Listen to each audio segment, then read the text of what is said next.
So maybe for the audience, would love a couple words on what you are doing. So tell us a little bit about Pacer.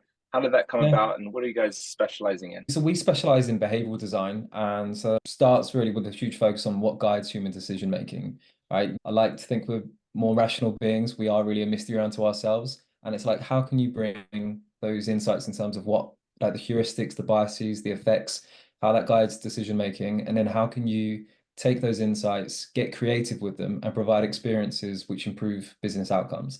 And that's really where it started. I have a big background in direct response. So I've always been super interested in how can you influence behavior change? And that really in the sentence is what we're here in marketing to do, like influencing behavior change, improving business outcomes. You can't do that if you don't know what guides behavior, right? So Yeah, we started Pacer almost as an antithesis to this movement of data-led and AI, everything. It's humans behind the clicks and behind the purchases, not bots, right?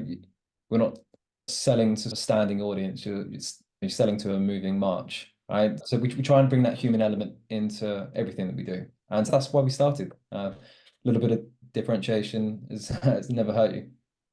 and is it just you running Pacer? Are you the sole founder, or do you have co-founders in place as well? No, I have a co-founder as well. We were at a former agency where we built a good rapport working with one another. And then yeah, we things changed at that agency. We moved some clients with us, and we've been running for 2.5 years now. Kept most of those clients from day one. It's been good fun.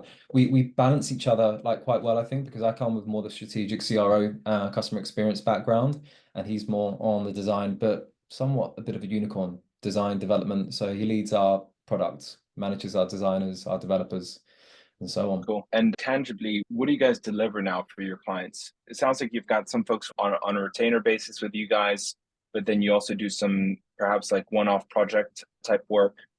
Is it delivering Shopify sites? Do you Yeah. think that would be like the biggest project type that you guys take on, or where do you focus on? So the main, we have two products. There's Grow and there's Build. Grow is effectively our retainers, and that's where we focus on a North Star metric of profit per person. And that means we're focusing on turning more visitors into customers, making those customers buy at a higher average order value, and then trying to encourage them through retention systems to buy more often. Right? We do that, we improve and we ladder up towards hitting that North Star metric. And that works because it benefits us in terms of there's always new opportunities and insights that come from the data and the user insights to write the project roadmap for the next 6 months, 12 months, and so on. So that definitely like is our core business. But I think where we work together quite a lot and quite successfully is definitely on the project side of things when we've got things that are sometimes outside of that core competence, whether it's potentially an example, how we've worked together before, finding the right team composition for a headless design. It's not necessarily within our skill set, it's like an adjacent skill set, but we can do certain things, but we also know that we can work with you with our build projects sometimes to find and parachute in the right expertise when we need it. Yeah. Do you have a vision for the type of agency you want to build in the future? You're only 2 years in now. What's the ideal agency for you? My ideal agency really is to plug a specific service gap and to then create an independent collective of agencies who can provide value across the whole e-commerce value chain, right? We've picked our space.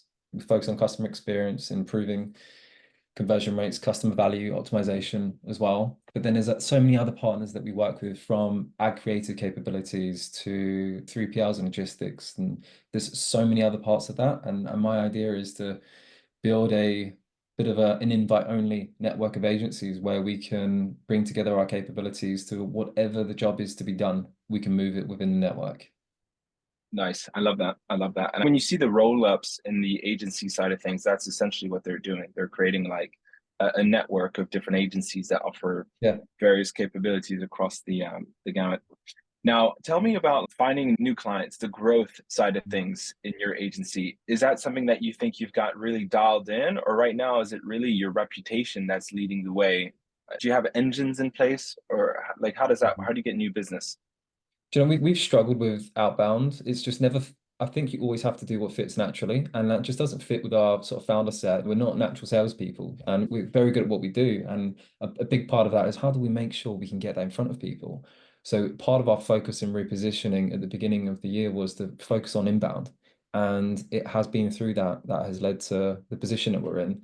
And actually, in June, it's been a challenging year for most, and we're hugely like aware of that and appreciate our position. But we were in a position where we thought that nothing matters more than delivery right now. Good clients will beget more clients, good work begets more work, and nothing mattered more to me than delivering for the clients in this period. So we shut off our new business engine. We've not focused on anything to do with generating that, even to the point of really slowing down like content generation on LinkedIn.